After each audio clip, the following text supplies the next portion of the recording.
2021, the gentlewoman from New York, Ms. Ocasio-Cortez, is recognized for 60 minutes as the designee of the Majority Leader. Thank you, Madam Speaker. I ask unanimous consent that all members have 5 legislative days to revise and extend their remarks and include extraneous material on the subject of my special order. Without objection. Thank you. 29 days ago, on January 6th of 2021, insurrectionists attacked our Capitol, seeking to overturn the results of our nation's election.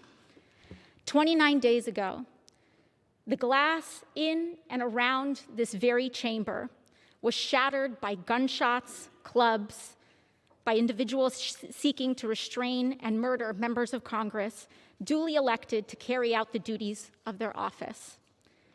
29 days ago, Officer Sicknick, who just laid in honor yesterday in our nation's capital, was murdered on the steps just outside this hollowed floor.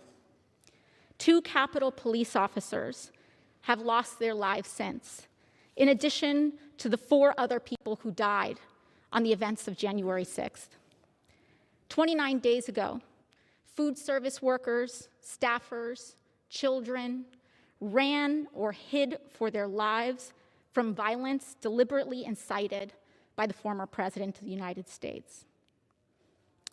Sadly, less than 29 days later, with little to no accountability for the bloodshed and trauma of the 6th, some are already demanding that we move on, or worse, attempting to minimize, discredit, or belittle the accounts of survivors.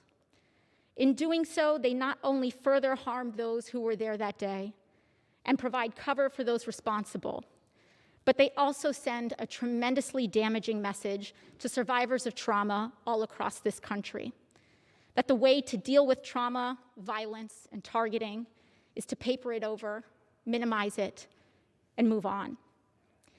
Sadly, this is all too often what we hear from survivors of trauma as the reason why they don't get care, that what they experienced wasn't bad enough or too bad to talk about, or that they are afraid of being invalidated, accused of exaggeration, or making a mountain out of a molehill.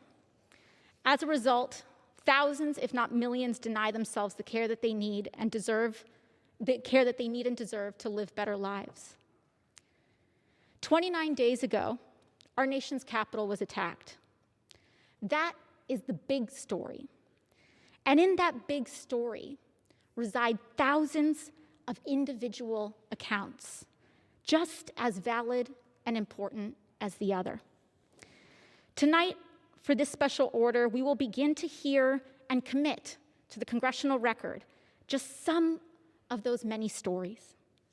I thank my colleagues who have bravely come forward today to share their accounts.